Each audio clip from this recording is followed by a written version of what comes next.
আমেৰিকাৰ আগত আঁঠু ল'লে নেকি মোদী চৰকাৰে? দেশবাসীৰ প্ৰশ্ন, ক'ত হেৰাল ৫৬ ইঞ্চিৰ বুকু? আমেৰিকাৰ আক্ৰমণত ৩ ভাৰতীয় নাবিকৰ মৃত্যু। এতিয়াও নিমাত স্বঘোষিত বিশ্বগুৰু নৰেন্দ্ৰ মোদী, অথচ ভাৰতৰ নাবিকৰ মৃত্যুত ইৰাণে গৰজি উঠিছে। কিন্তু আক্ৰমণকাৰী আমেৰিকাৰ নাম ল'বলৈও কঁপিছে স্বঘোষিত বিশ্বগুৰু। বিশ্বগুৰুৰ শ্লোগান কেৱল ৰাজনৈতিক ভেকো ভাওনা। ওমান উপসাগৰত আমেৰিকাৰ আক্ৰমণত ৩গৰাকী ভাৰতীয় নাবিকৰ মৃত্যু হোৱাৰ পিছতো ভাৰত চৰকাৰে গ্ৰহণ কৰা ৰহস্যজনক নীৰৱতাই এতিয়া সমগ্ৰ দেশজুৰি তীব্ৰ প্ৰতিক্ৰিয়াৰ সৃষ্টি কৰিছে। যি সময়ত ইৰাণৰ দৰে দেশে এই আক্ৰমণক কঠোৰ ভাষাৰে গৰিহণা দিছে, সেই সময়ত নিজকে বিশ্বগুৰু বুলি দাবী কৰা প্ৰধানমন্ত্ৰী নৰেন্দ্ৰ মোদী আৰু তেওঁৰ চৰকাৰে আক্ৰমণকাৰী আমেৰিকাৰ নাম ল'বলৈও ভয় কৰা দেখা গৈছে।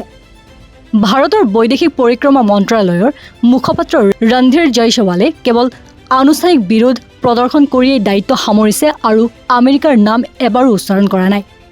ইপিনে ভাৰতৰ ভয়াৰ্তৰ নিষ্ঠুৰতাৰ বিপৰীতে ইৰাণৰ বৈদেশিক মন্ত্ৰালয়ৰ মুখপাত্ৰ ইছমাইল বাঘাইয়ে এই ঘটনাক আমেৰিকাৰ সশস্ত্ৰ লুণ্ঠন আৰু চৰকাৰী জলদস্যুতা বুলি অভিহিত কৰিছে। বৰ্তমানৰ চৰকাৰৰ এই কাপুৰুষালীৰ বিপৰীতে অতীতৰ এটা ঘটনা এতিয়া চৰ্চালৈ আহিছে। ইউপিএ চৰকাৰৰ আমোলত ভাৰতীয় কূটনীতিবিদ দেৱযানী খোবৰাগাড়েৰ সৈতে আমেৰিকাত হোৱা দুৰ্ব্যৱহাৰৰ প্ৰতিবাদত তদানীন্তন চৰকাৰৰ লগতে আনকি তেতিয়াৰ গুজৰাটৰ মুখ্যমন্ত্ৰী নৰেন্দ্ৰ মোদীয়েও আমেৰিকাৰ প্ৰতিনিধি দলক সাক্ষাৎ কৰিবলৈ অস্বীকাৰ কৰিছিল। কিন্তু আজি ৩জনকৈ নিৰীহ ভাৰতীয়ৰ প্ৰাণহানি হোৱাৰ পিছতো মোদী চৰকাৰৰ এনে কোনো কঠোৰ স্থিতি দেখা পোৱা হোৱা নাই, যিটোৱে চৰকাৰৰ দুমুখীয়া চৰিত্ৰ উদঙাই দিছে। আন্তঃৰাষ্ট্ৰীয় পৰিক্ৰমাৰ বিশেষজ্ঞসকলেও প্ৰধানমন্ত্ৰী মোদীৰ এই নীৰৱতাক কঠোৰ সমালোচনা কৰিছে। বিশেষজ্ঞসকলৰ মতে, যদিহে আমেৰিকাৰ কোনো নাগৰিকৰ এনেদৰে মৃত্যু হ'লহেঁতেন তেন্তে সমগ্ৰ বিশ্বতে এক ৰাজনৈতিক সংকটৰ সৃষ্টি হ'লহেঁতেন। কিন্তু ধাৰাবাহিকভাৱে আমেৰিকাই ভাৰতীয় নাবিক তথা জাহাজত আক্ৰমণ কৰি অহাৰ পিছতো স্বঘোষিত বিশ্বগুৰু নৰেন্দ্ৰ মোদীয়ে নিজৰ দেশৰ নাগৰিকৰ সুৰক্ষাতকৈ আমেৰিকাৰ সৈতে থকা কৌশলগত সম্পৰ্কক বেছি গুৰুত্ব দিয়া পৰিলক্ষিত হৈছে। নিহত নাবিকসকলৰ পৰিয়ালে এতিয়া কেৱল মৃতদেহ ঘূৰাই বিচৰাই নহয়, এই ঘটনাৰ উচিত উত্তৰো বিচাৰিছে। নাবিক সংগঠনসমূহেও এই ঘটনাক তীব্ৰ গৰিহণা দিছে।